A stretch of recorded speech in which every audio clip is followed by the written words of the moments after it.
18. Dans le Felsen labyrinthe. Je ne dus pas rester inconscient plus d'une minute. Lorsque je revins à moi, 2 hommes me traînaient chacun par un bras, et j'avais un bâillon dans la bouche. Malgré l'obscurité totale, je devinais que nous n'étions pas dehors, mais que nous traversions l'hôtel. De tous côtés, j'entendais des gens crier et demander, dans toutes les langues connues, pourquoi les lumières ne fonctionnaient plus. Mes ravisseurs me soulevèrent pour descendre quelques marches. Nous longeâmes un couloir en sous-sol, nous franchîmes une première porte, puis une seconde, une porte vitrée à l'arrière de l'hôtel, pour nous retrouver finalement à l'air libre. Quelques instants plus tard, nous pénétrions sous le couvert des pins. Apercevant une silhouette dans la même fâcheuse posture que moi, je compris que Poirot, lui aussi, était victime de cet enlèvement audacieux. Par pure témérité, le numéro 4 avait gagné la partie. Sans doute avait-il employé un anesthésique foudroyant, genre chlorure d'éthyle. Il avait brisé une petite ampoule, juste sous notre nez, puis, dans l'obscurité, ses complices, sans doute de faux clients, installés à la table voisine, avaient profité de la confusion pour nous bâillonner et nous emmener précipitamment en passant par l'hôtel afin de semer d'éventuels poursuivants. Je ne puis décrire l'heure qui suivit. On nous fit traverser les bois, au pas de course, toujours dans le sens de la montée. Enfin, nous débouchâmes dans une clairière, sur le versant de la montagne, et je vis juste devant nous un extraordinaire conglomérat de rochers aux formes bizarres.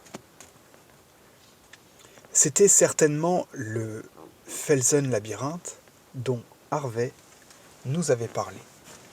Nous nous engageâmes dans le réseau inextricable de sentiers qui zigzaguaient entre les rocs. On aurait dit un dédale conçu par un génie du mal. Soudain, nous nous arrêtâmes. Un énorme rocher nous barrait le chemin. L'un des hommes se pencha et déclencha apparemment un mécanisme car, sans un bruit, l'imposante masse rocheuse pivota sur elle-même, dévoilant un boyau qui s'enfonçait dans le flanc de la montagne. On nous poussa sans ménagement à l'intérieur. Le tunnel, d'abord étroit, s'élargit bientôt et nous débouchâmes finalement dans une vaste salle rocheuse éclairée à l'électricité. On nous ôta alors nos bâillons. Sur un signe du numéro 4, qui se tenait devant nous, l'air moqueur et triomphant, nos gardiens nous fouillèrent et nous confisquèrent le contenu de nos poches, y compris le pistolet de Poirot. J'eus un pincement de cœur en les voyant jeter l'arme sur la table. Nous étions vaincus sans espoir. Ils avaient l'avantage du nombre. C'était la fin. Bienvenue au quartier général des 4 grands, monsieur Hercule Poirot, déclara le numéro 4, d'un ton sarcastique. Vous revoir est un plaisir auquel je ne m'attendais pas, mais était-ce vraiment la peine de sortir de la tombe pour aboutir à ce résultat? Poirot ne répliqua pas, et je n'osais pas le regarder. Venez par ici, poursuivit le numéro 4. Votre arrivée ne va pas manquer de surprendre mes collègues. Il nous indiqua une étroite ouverture dans la paroi. Cette porte franchie, nous nous retrouvâmes dans une autre salle, au bout de laquelle je vis 4 chaises disposées derrière une table. La première, vide,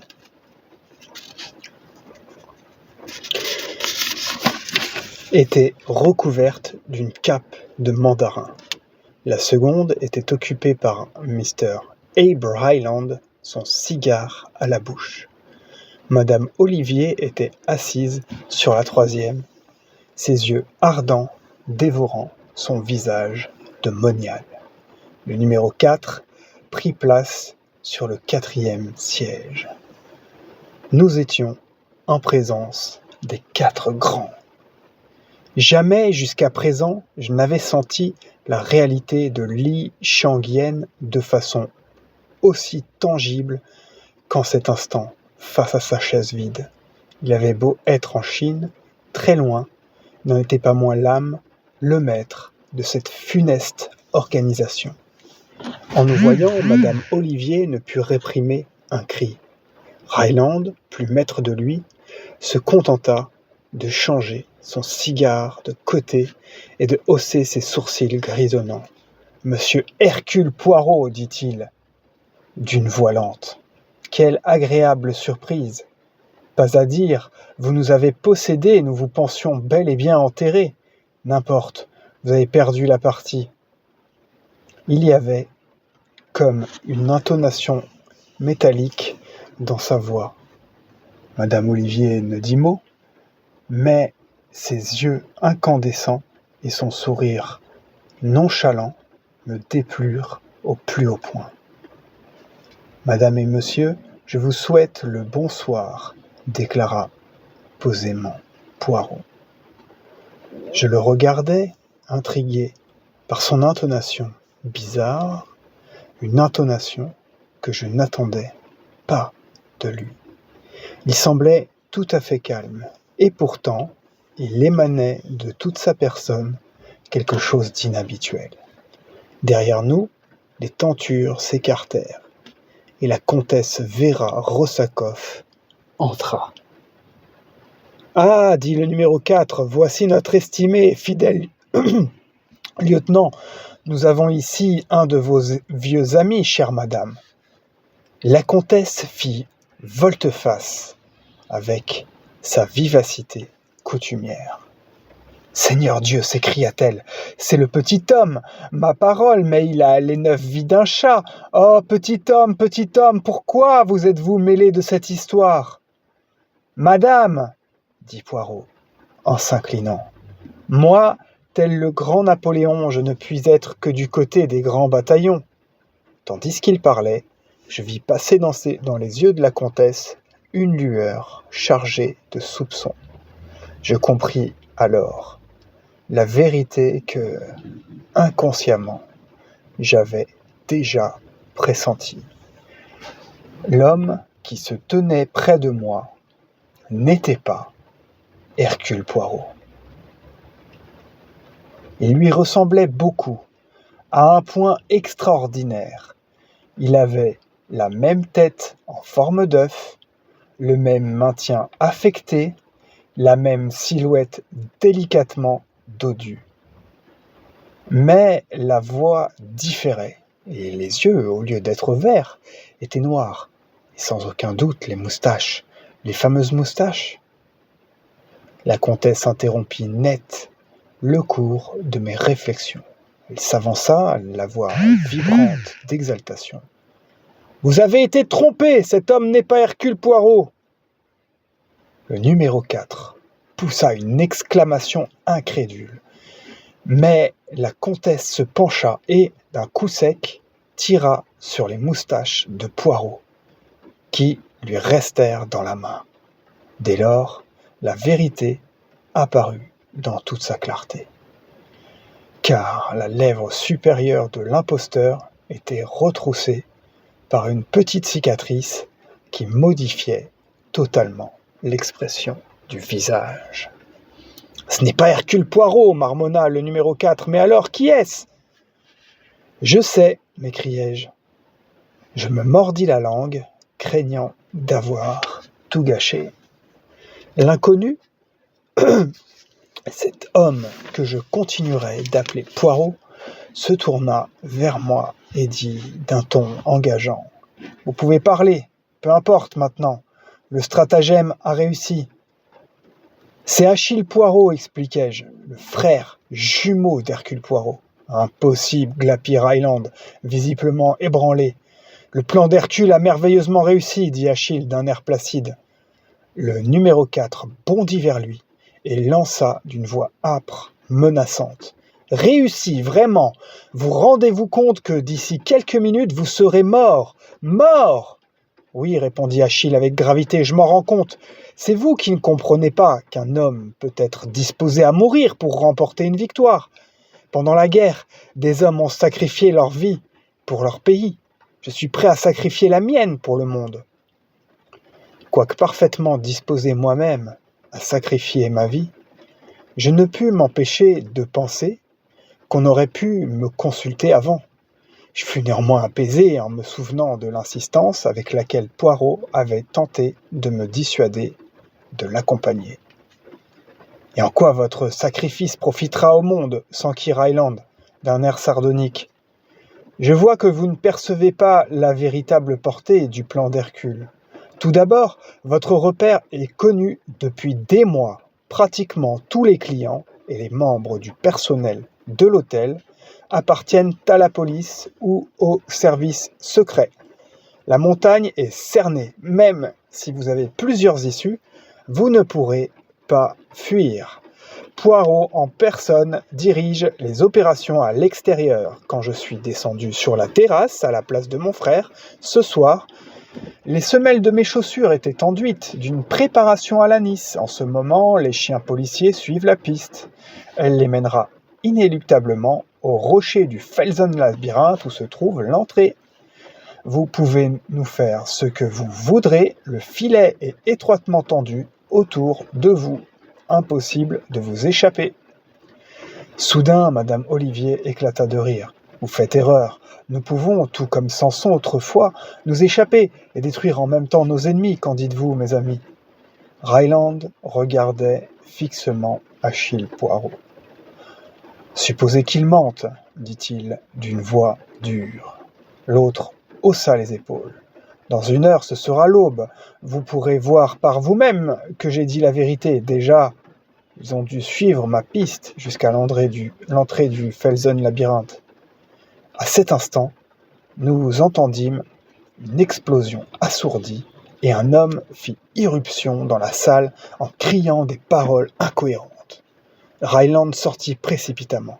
Madame Olivier se dirigea vers le mur du fond et ouvrit une porte dérobée. J'aperçus par l'entrebâillement un laboratoire parfaitement équipé qui me rappela celui qu'elle avait à Paris. À son tour, le numéro 4 se leva précipitamment et quitta la pièce. Il revint avec le pistolet de Poirot qu'il tendit à la comtesse. « Il ne risque pas de s'échapper, dit-il d'un air farouche, mais prenez quand même cette arme. » Il ressortit aussitôt. La comtesse s'approcha de nous et observa un bon moment mon compagnon avec attention. Soudain, elle rit. « Vous êtes très fort, Achille Poirot, dit-elle d'un ton moqueur. Parlons affaires, madame. Il est heureux qu'il nous ait laissés seuls ensemble. Quel est votre prix ? Je ne comprends pas quel prix. Madame, vous pouvez favoriser notre fuite. Vous savez comment sortir de ce repère, je vous le demande. Quel est votre prix ? De nouveau, elle éclata de rire. Plus que vous ne pourriez payer, petit homme, tenez. Tout l'argent du monde ne suffirait pas à m'acheter. Madame, je n'ai pas parlé d'argent. Je suis un homme doué d'intelligence. Néanmoins, le fait est que chacun a son prix. En échange de la vie et de la liberté, je vous offre le désir de votre cœur. Vous êtes donc magicien. Appelez-moi ainsi, si vous voulez. Abandonnant soudain son attitude railleuse, la comtesse se mit à parler avec passion et amertume. Imbécile, le désir de mon cœur. Pouvez-vous me venger de mes ennemis ? Pouvez-vous me rendre la jeunesse, la beauté, la gaieté ? Pouvez-vous ressusciter les morts ? Achille Poirot l'observait de façon très bizarre. « Lequel des trois vœux, madame ? Choisissez. » Elle éclata d'un rire sardonique. « Vous allez m'envoyer de l'élixir de vie, peut-être? Tenez, je vais faire un marché avec vous. Aujourd'hui, autrefois, j'avais un enfant. Retrouvez-le-moi, et vous aurez la liberté. » « Madame, je vous donne mon accord. Le marché est conclu. Votre enfant vous sera rendu. Foi d'Hercule Poirot lui-même. » Cette femme étrange se remit à rire, longuement. Cette fois, et sans retenue, « Mon cher monsieur Poirot, je vous ai tendu un petit piège. C'est très aimable à vous de promettre de retrouver mon enfant, mais, voyez-vous, je suis bien placé pour savoir que vous ne réussiriez pas. Ce serait donc un marché de dupes, n'est-ce pas? Madame, je jure devant Dieu de vous rendre votre enfant. Seriez-vous capable de rendre les morts à la vie, monsieur Poirot? L'enfant est donc mort? Oui. Il s'avança et la prit par les poignets. Madame, moi qui vous parle, je renouvelle mon serment. Je ramènerai le mort à la vie. Elle le regarda comme fascinée. Vous ne me croyez pas, reprit-il. Je vais vous prouver mes dires. Apportez-moi le portefeuille qu'ils m'ont pris. Elle sortit de la pièce et revint avec l'objet demandé, sans relâcher un seul instant son étreinte sur le pistolet. Je sentis qu'Achille Poirot avait fort peu de chance de la bluffer. La comtesse Véra Rossakoff n'était pas stupide. « Ouvrez-le, madame, le rabat du côté gauche. Très bien, vous voyez cette photographie? Prenez-la et examinez-la. » Intriguée, elle sortit le petit cliché. À peine l'avait-elle regardé qu'elle poussa un cri et se mit à vaciller, comme si elle allait tomber. Elle se jeta littéralement sur mon compagnon. « Où est-il? Dites-le-moi, où? » « Rappelez-vous votre marché, madame. »« Oui, je vous fais confiance. Vite, avant qu'il ne revienne. » Elle l'entraîna par la main hors de la salle, en courant et sans bruit. Je les suivis. Une fois dans la pièce voisine, elle nous aiguilla dans le tunnel par lequel nous étions venus. Nous atteignîmes bientôt un embranchement où elle tourna à droite. Bien que le boyau ne cessât de se ramifier, elle nous guida sans faillir, sans paraître douter du chemin, et à une allure de plus en plus rapide. « Pourvu que nous ayons le temps, haleta-t-elle, nous devons sortir d'ici avant que tout explose. » Nous avancions toujours. Je compris que ce tunnel traversait la montagne de part en part, et que nous finirions par déboucher sur l'autre versant, dans une autre vallée. La sueur ruisselait sur mon visage, mais je continuais de courir. Enfin, loin devant, je vis la clarté du jour, de plus en plus proche. Je vis un enchevêtrement de buissons verts. Nous les écartâmes pour nous frayer un passage, et nous nous retrouvâmes à l'air libre dans la douce lueur rose pâle de l'aube. Le cordon de police dont avait parlé Poirot était bel et bien une réalité. À l'instant où nous émergions du tunnel, 3 hommes nous tombèrent dessus pour nous relâcher aussitôt avec un cri de stupéfaction. « Vite !» cria mon compagnon, « vite !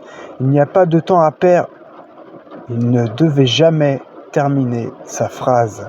Le sol trépida et trembla sous nos pieds. Il y eut un formidable grondement et la montagne tout entière parut se soulever. Nous fûmes projetés tête la première dans les airs. Lorsque je repris enfin connaissance, j'étais dans un lit inconnu, dans une chambre inconnue. Un homme se tenait assis près de la fenêtre.